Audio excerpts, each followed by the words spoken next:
DCEU film, Batman shirt, clean shaven. Let's get into this. You're welcome for not getting robbed! I'm Batman. Get him, Batman! How old are you? Basically 15.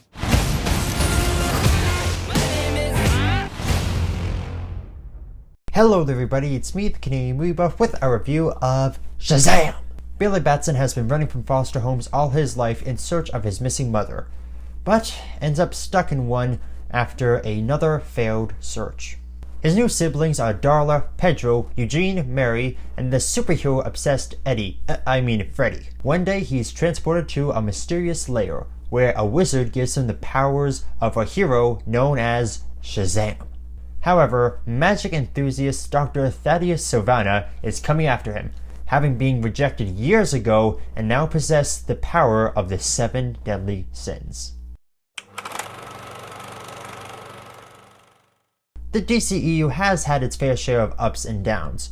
While the only real downer at the box office was Justice League, it put the franchise in a shape up or ship out scenario. They managed to turn themselves around with Aquaman, which, as we now know, became the first movie of the DCEU to gross $1 billion and the first movie based on a DC Comics character to do so since The Dark Knight Rises. Now we have a comedy based on a superhero that is lesser known in the eye of the common moviegoer, which may not have been the smartest choice, financially speaking. In terms of quality, I have to ask, how does a movie of this caliber become the lowest grossing film of its cinematic universe? What I liked was the introduction of our characters. It opens up with Dr. Sivana as a child and how he just gets berated by his older brother and his pops. The emotional abuse and the fact that he got rejected by the wizard all those years ago, I'd argue it spends as much time building up the villain story as it does the heroes. We also get a nice introduction to Billy Batson and about what happened to him and the separation from his mother and how it leads him on this search to find her. And the introduction to this is both funny but also a little bit heartfelt. It sets the tone for the movie as being funny, but also introduces this aspect that, yeah, it's going to be heartfelt as well. David F. Sandberg directs this movie. He was the director of Lights Out and Annabelle Creation, and this movie does have a surprisingly good blend of comedy and horror.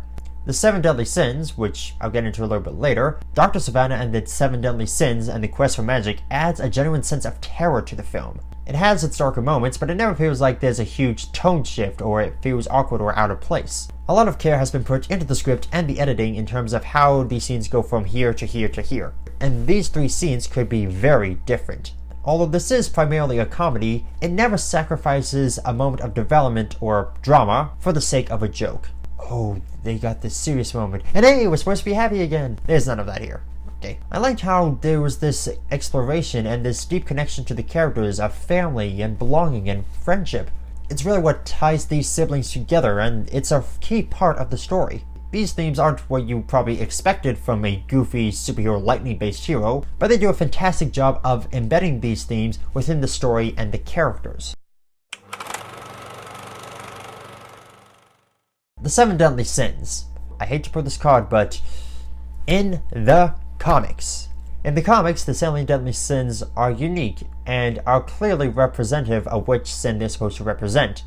Here, they feel like generic cutout greenish monsters. I did like the final showdown between Shazam and the 7 Sins, but the designs of them could have been much more interesting and, if not, a little bit more comic accurate. I mean, you already have the suit and Dr. Thaddeus Silver. I mean, you might as well go all in at this point. And being a comedy, you sometimes have a joke that doesn't land. I mean, don't get me wrong, the hits far outweigh the misses, but when a joke does miss, it hangs in the air like a stench.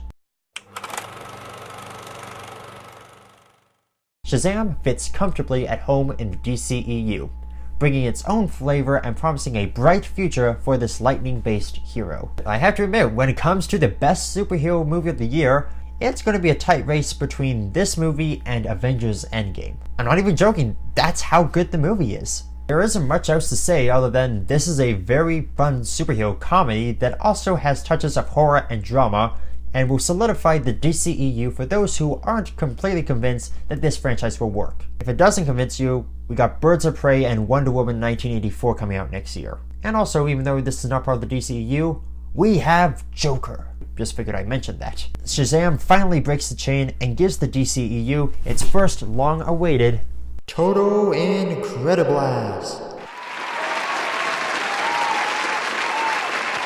Alright, that's my review of Shazam. Have you seen it? What did you think about it? Leave your thoughts and answers in the comments down below. Leave a like if you enjoyed the video, subscribe and hit the bell icon if you're new here. And as always, this is the Canadian Movie Buff saying I hope you had a fantastic weekend at the movies. See ya!